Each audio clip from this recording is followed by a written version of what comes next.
On pense souvent que l'avenir de l'intelligence artificielle, ça se joue dans des lignes de code, dans des algorithmes complexes. Mais et si la vraie révolution se passait ailleurs? Par exemple, au cœur d'un réacteur nucléaire. C'est un peu fou, non? Eh bien, c'est exactement de ça dont on va parler, le pari atomique des géants de la tech. Alors, c'est quoi le vrai coût de l'IA? On pense tout de suite aux puces surpuissantes, aux serveurs, aux algorithmes, mais en réalité, le truc qui donne des sueurs froides aux géants de la tech, c'est beaucoup plus basique que ça. C'est l'énergie, tout simplement. Oui, l'énergie, c'est ça, le véritable nerf de la guerre. Parce que l'IA générative, celle qui crée des images, du texte, du code, c'est une véritable gloutonne. Elle dévore l'énergie. Chaque requête, chaque création, ça pompe une quantité d'électricité absolument dingue. Et cette soif d'énergie, eh bien, elle est littéralement en train d'exploser. Regardez ce chiffre, plus 100%. Ce n'est pas une petite augmentation, hein, c'est le double. D'ici 2026, donc demain en quelque sorte, les big tech pourraient avoir besoin de doubler leur consommation d'électricité. C'est colossal. Et là, on se rend bien compte que les solutions habituelles, ça ne va juste pas suffire.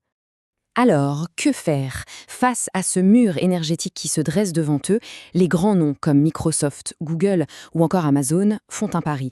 Un pari audacieux. Ils se tournent vers une énergie, disons, puissante, mais aussi très très controversée.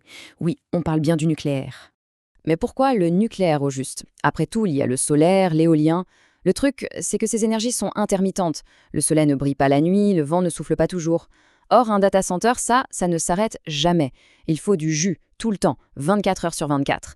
Et le nucléaire offre justement ça, une puissance stable, constante et en plus sans émission de carbone. C'est l'argument massu. Et attention, ce n'est pas juste de la théorie, c'est du concret. On a Microsoft qui va carrément réinvestir dans le site historique de Three Mile Island, on a Google qui signe le tout premier contrat pour des mini-réacteurs nouvelle génération, et puis Amazon qui a carrément acheté un data center juste à côté d'une centrale. La course à l'atome est officiellement lancée. D'accord, mais construire une centrale nucléaire, ça prend des décennies, non? Comment est-ce qu'ils comptent faire ça assez vite et surtout assez près de leurs data centers? La réponse, c'est une petite révolution technologique. Une toute nouvelle génération de réacteurs. Voilà le nom à retenir. SMR. Ça veut dire Small Modular Reactor ou petit réacteur modulaire.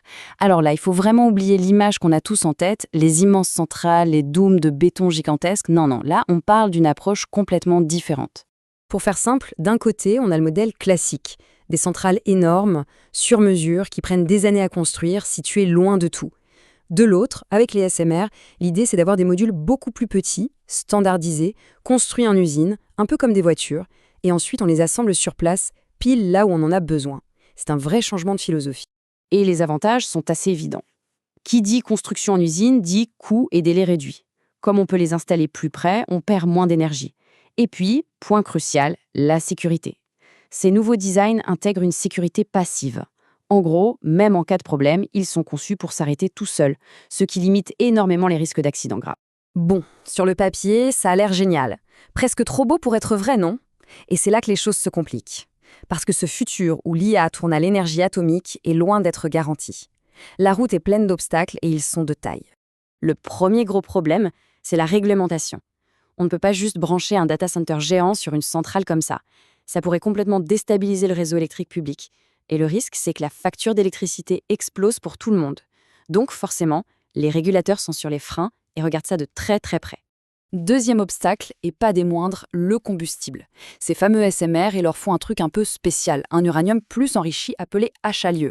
Le hic, c'est que le principal fournisseur mondial de ce carburant, c'est la Russie. Et là, d'un coup, un problème technique devient un énorme casse-tête géopolitique. Et enfin, le troisième grand défi, c'est peut-être le plus complexe, l'acceptation du public.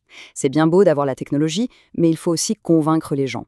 Et quand on parle de construire de nouveaux réacteurs sur un site comme Three Mile Island, marqué par un accident historique, eh bien, regagner la confiance, c'est un mur psychologique à franchir. Tout ça nous amène à une réflexion plus large, en fait. Cette rencontre un peu inattendue entre l'intelligence artificielle et l'énergie nucléaire, ça pose une vraie question de fond sur la direction que prend notre société. C'est notre avenir technologique et énergétique qui est en jeu.